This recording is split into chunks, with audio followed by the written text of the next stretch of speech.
currency wọn ò ní sọ rárá ṣùgbọ́n èsì tí máa fọ currency kẹ́ lísìn ẹ máa gbọ́ mi bàṣọ.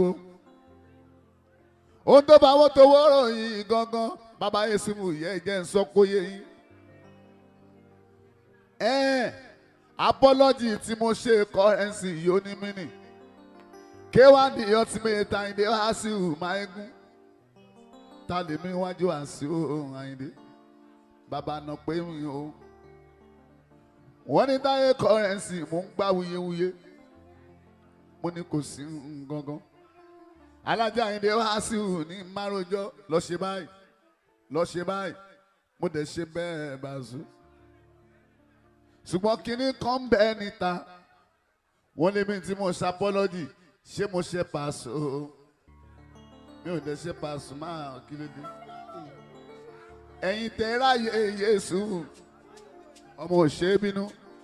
Ẹ̀yin tẹ́ ráyè ọmọ òkú bá ń sìn Táyé. Ẹ̀yin lè ń sọ̀sọ̀kùsọ̀ láàrin wa. Ẹ̀yin tẹ́ fẹ́ blow lórí íńtánẹ̀tì tẹ́ fẹ́ pawó. Ọ̀rọ̀ yìí àbọ̀rọ̀ mìíràn. Ìgbà mo dé láti Mẹ́kà tí mo ń pariwo pé rí Paso òfin.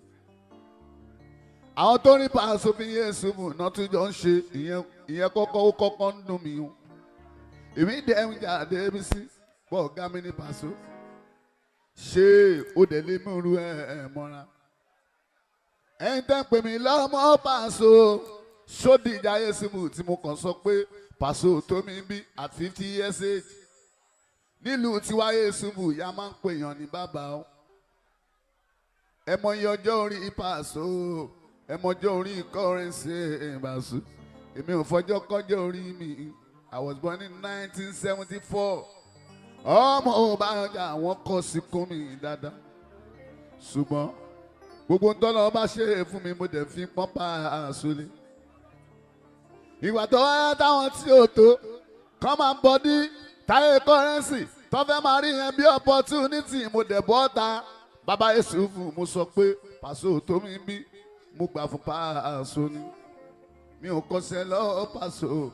Mi ò gbérin lẹ́yìn Paso Táyé. Mi ò lùlù Èkó síbàdàn. Ṣùgbọ́n ẹni tó lọ́wọ́ bá pọ́nlé Yéṣu yẹn ẹ̀jẹ̀ àpọ́nlé. Bàbá ní Yéṣu pé kájọ máa lọ.